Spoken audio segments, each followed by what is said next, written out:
So here's our basket of beautiful crab apples that we just picked. And I'm just going through, and for crab apples, all you have to do is you have to take off the stem, trim off the little blossom end, and then this size you probably don't have to cut in half, but I like to, just to make sure that there's no surprises inside. So any brown spots or whatever, I just cut them away. And most of them are looking really good. They're just beautiful inside, and they're so cute. They're just like a miniature apple. So let me show one that I didn't have to trim too much.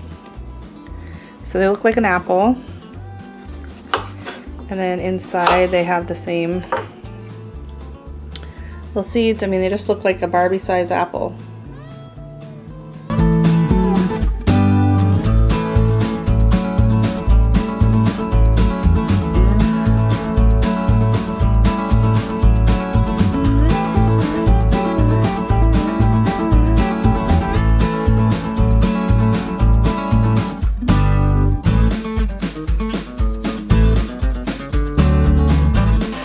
Alright, so here I have my crab apples. I've got them in water so that they don't start to brown on me. I don't want them to brown on me before I get them boiling. As you can see, the pile that's not in there is starting to brown. So some of these had, like, you know, a bit of rot or whatever. Most of these are just the ends. So now we're going to boil them. So once we have everything cut and we have it in our water, we're just going to simmer this and let it simmer, boil for about 20 to 25 minutes.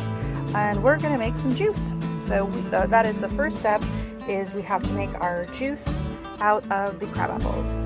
Hey guys, welcome back to the channel. Today we're doing some crab apple straining. So what crab apples have been...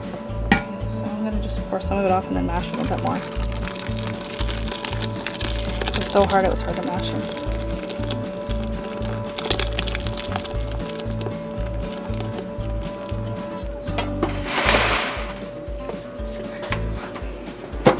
Steam coming off that was so hot. And I want to make sure I got enough mashed now.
So we are ready to start, and keep in mind this is not a how-to video. This is my first time canning, so I'm not going to show you step by step as I go through. I'm just going to be showing you a progress updates as we go, because I don't want to be worried about the camera and all of that for my first time ever.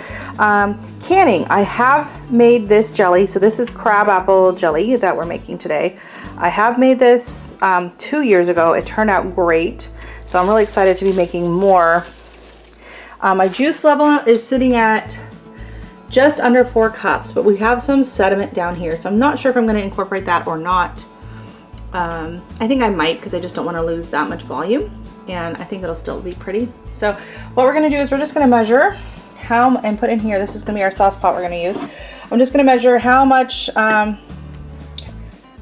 just going to get an actual accurate measurement of how much liquid I have, because you're going to put in anywhere between equal parts, so 1 to 1 sugar, or you can go half a cup of sugar to 1 cup of juice. So I don't know, I might go somewhere more like 3/4 of a cup.